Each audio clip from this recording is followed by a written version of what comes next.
Hello and welcome to a new video. I hope that you are staying safe and healthy, and in this video I am painting a simple misty landscape.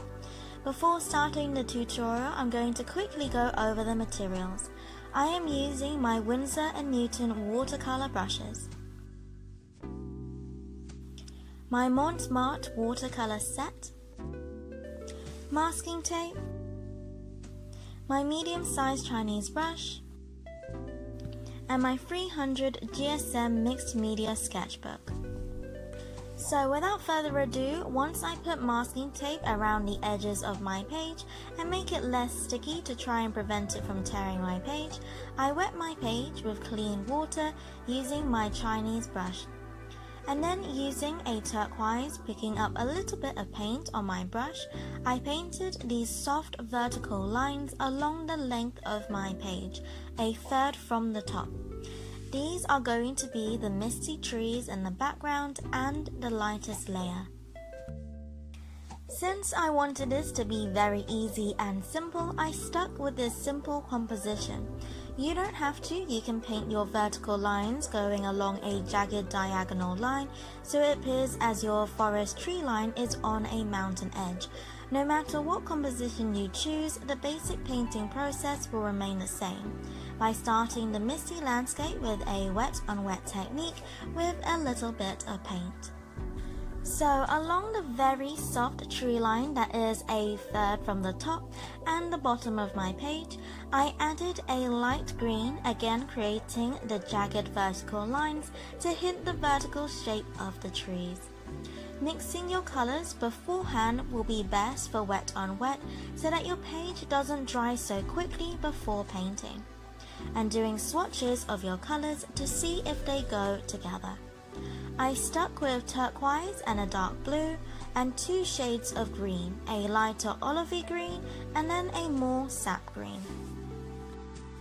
For the tree line at the bottom of the page, this is in the foreground, so it will be less misty here and the colors will be darker and vibrant. So at the bottom of my page, I added a dark blue and more dark greens than I did for the tree line further up my page. Once you are happy with the soft layer with the wet on wet technique, then leave this to dry. Once the first layer is completely dry, then it's time to paint in individual trees with the wet on dry technique. So with a thin brush, I am using my size 5 brush. I start by painting a thin vertical line for the trunk of the tree, and then I paint short diagonal strokes going downwards from the trunk, with the strokes getting longer as they go down, making it have a pointy top and a bit wider at the bottom, just like an alpine tree. So start by painting very light trees, keeping them very faint in the beginning, and then as we build more layers, we paint the trees slightly darker.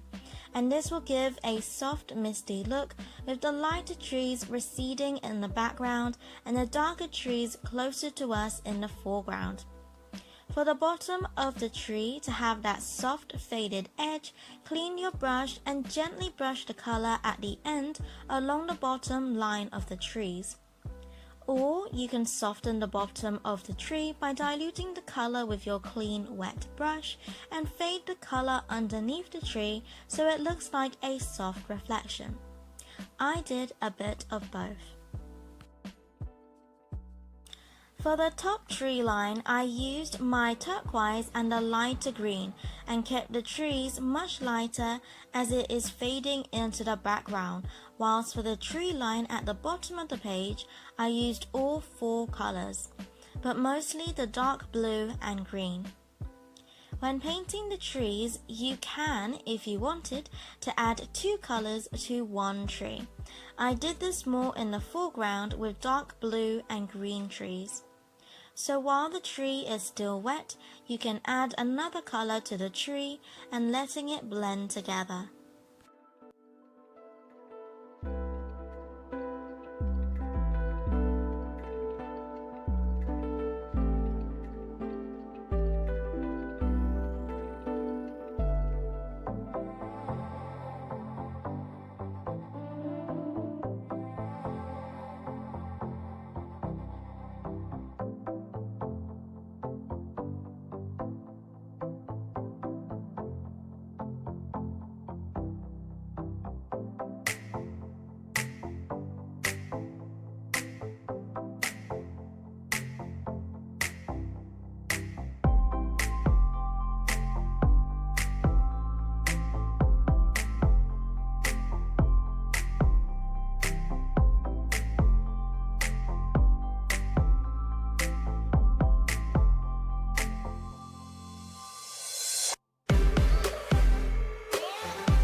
Once I was happy with the trees and they were all completely dry, I took my wet, clean Chinese brush, got a little turquoise and added another soft layer on top of the trees to make it slightly more faded with a little bit more blue in the white sky. And once this layer was completely dry, I then gently removed the masking tape and we are done. Thank you so much for watching. If you like this simple landscape, then you can check out my watercolor landscape playlist. I would really appreciate it if you liked this video and subscribe for weekly Saturday videos where I paint flowers, animals, landscapes, as well as other watercolor and drawing related videos. And as always, God bless and I'll see you later.